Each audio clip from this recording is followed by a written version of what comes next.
Hey, what's going on, people out there? It's me here, Chris, once again with another Christmas horror review. This time I'm talking about the all classic, the Christmas horror classic from the 70s, Black Christmas from 1974.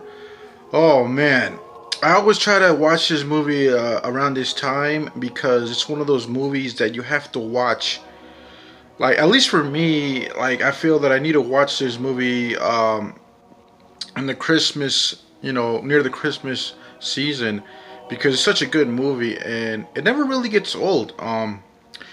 Just how I was watching Halloween, close to Halloween time. This is another movie that, if you haven't seen this movie, then you must be living under a rock, or like, if you're a horror fan, if you haven't seen Black Christmas, then you need to go watch that movie, like, right now. It's a must watch.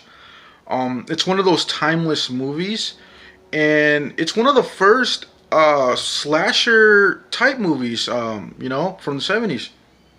And this movie influenced a lot of the slasher movies that are out from the 80s, from the 90s up until now. So yeah, man, and this movie is full of atmosphere. It's full of a creepy soundtrack, and it's just all around. This is what a real horror movie is supposed to be. So for the people that don't know about Black Christmas, Black Christmas is about these girls, these college girls, and they live in a sorority house. And the way the sorority house looks is very creepy.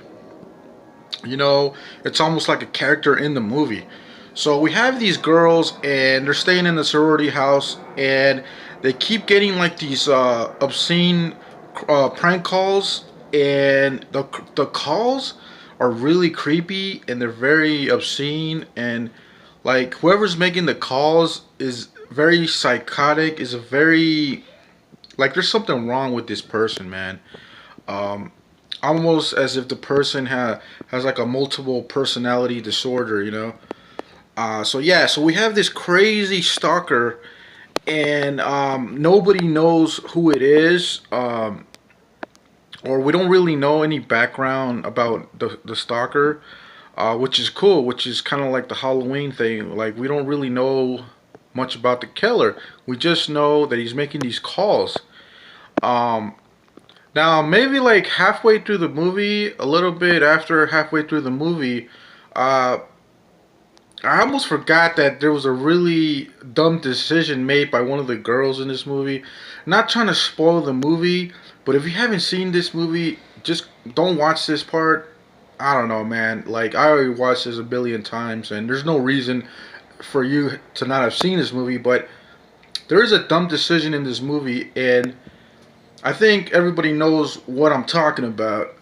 But yeah, I almost felt like, yelling at the fucking movie, like, hey, yelling at the girl in the movie, what the fuck is wrong with you, man?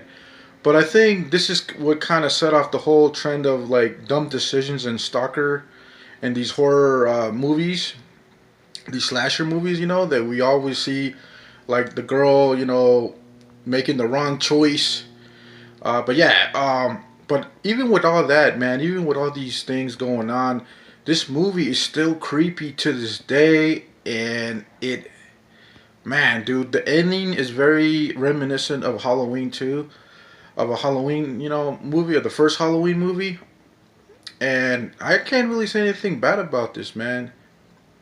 Well, the only thing I will say, though, it does take a while for the movie to actually build up. It does take a while until we see the first kill.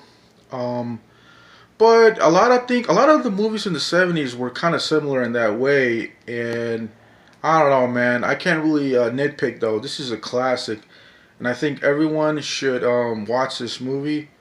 It should be on everyone's playlist. Oh yeah, and another fun fact about this movie: the director of this movie also directed the Christmas Story movie, which is a totally different movie than Black Christmas. Like, that's a family movie, a family comedy, and this is like the total opposite. And I thought that was really interesting and fascinating.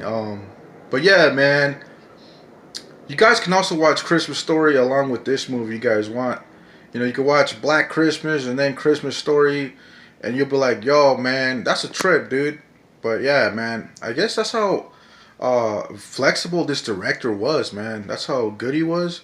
He could make a good family movie and a good horror movie, man. That's trippy though. But yeah, I definitely recommend you guys check out Black Christmas and the remake too. The remake, well, the remake. A lot of people might compare the remake and the original, but the remake is not bad, you know. But it's totally different. Of course, it's totally different from the original Black Christmas, but it's still good, and I still watch it. I've seen it like more than 3 times, so I recommend you guys watch the remake too. But yeah, original, pretty choice, man. Like, comment, and subscribe, right? And I will try to cover more Christmas horror movies in the future, maybe in a couple of days. See what my schedule is like, and yeah. But don't forget to like, comment, and subscribe. And if you guys want to like share some of your movies or recommendations, let me know in the comments section down there. All right, peace.